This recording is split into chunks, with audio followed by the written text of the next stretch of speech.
दुर्गा सप्तशती का पाठ करने से कई लाभ होते हैं और हमारे जीवन में चमत्कार ही चमत्कार होते हैं। जैसे कि मन की चिंताएं दूर होती हैं, शत्रुओं से रक्षा मिलती है और जीवन में सुख समृद्धि ऐश्वर्य मान सम्मान सबकी प्राप्ति होती है। कुछ बहुत से लाभ हैं, जैसे पहला नंबर मानसिक और शारीरिक सुख। दुर्गा सप्तशती के प्रथम अध्याय का पाठ करने से साधक को मानसिक और शारीरिक सुख मिलता है। दूसरा नंबर बाधाएं दूर होती हैं। दुर्गा सप्तशती के प्रति अध्याय के पाठ करने से शत्रु बाधाएं दूर होती हैं। तीसरा नंबर मुकदमेबाजी में सफलताएं। दूसरे और तीसरे अध्याय के पाठ करने से जीवन में जो मुकदमेबाजी चलती रहती है लोगों के ऊपर, उससे सफलता मिलती है मुकदमे में। चौथा नंबर मनोकामनाएं की पूर्ति। दुर्गा सप्तशती का पाठ करने से व्यक्ति की मनोकामनाएं जल्द ही पूरी होती हैं। अगर आप पूरे भक्ति भाव से करते हैं इस नवदुर्गे में तो आपकी भी जरूर मनोकामनाएं पूरी होंगी। साथ ही व्यक्ति को माँ दुर्गे की विशेष कृपा प्राप्ति होती है। पांचवा नंबर सकारात्मक। दुर्गा सप्तशती का नियमित पाठ करने से, स्वच्छ रहने से नकारात्मक हालातों से लड़ने का साहस मिलता है और जीवन में जितनी भी परेशानियां आती हैं उनसे जीवन में सकारात्मक मिलता है। विपत्तियों का नाश। छठवां नंबर दुर्गा सप्तशती का पाठ करने से जीवन में सभी प्रकार के संकटों से मुक्ति मिलती है और जीवन में खुशहाली ही खुशहाली आती है। सातवां नंबर मोक्ष की प्राप्ति। दुर्गा सप्तशती का 100 बार पाठ यानी 100 अमृत, रोग शांति, हर प्रकार के भय का निवारण, रक्षा, विपत्तियों का नाश, धन लक्ष्मी की वृद्धि, अंत में मोक्ष की प्राप्ति में सुगम प्रदान करती है। नंबर 8वां साहस और कठिनाइयों से लड़ने की क्षमता।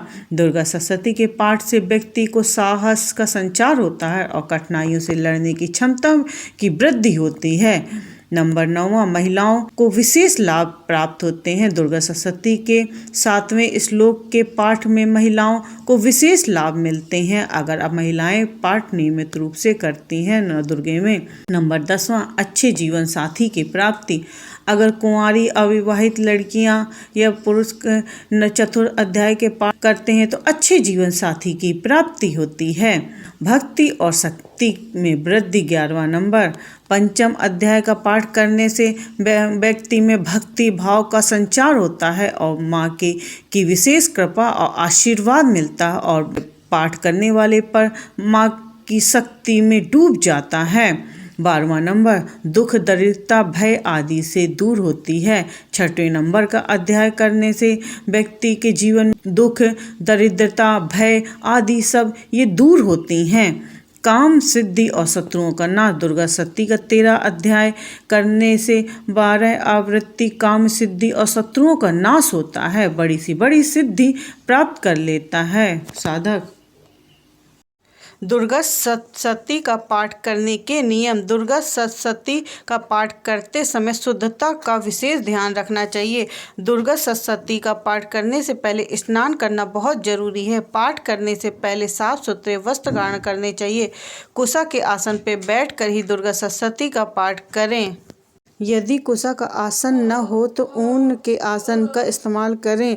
मंदिर पर गंगा जल छिड़क कर दीपक जलाएं। पाठ शुरू करने से पहले गणेश जी व सभी देवगणों को प्रणाम करें। इसके साथ माथे पर चंदन और रोली का तिलक लगाएं। लाल पुष्प अक्षत व जल माँ को अर्पित करते हुए पाठ का संकल्प लें। पाठ का संकल्प अवश्य लेना चाहिए। पाठ को आरंभ करने से पहले मंत्र का जाप करें। माँ दुर्गा का ध्यान करते हुए पाठ का आरंभ करें। इस तरह से माँ दुर्गा सप्तशती का पाठ करने से सभी मनोकामनाएं पूरी होती हैं।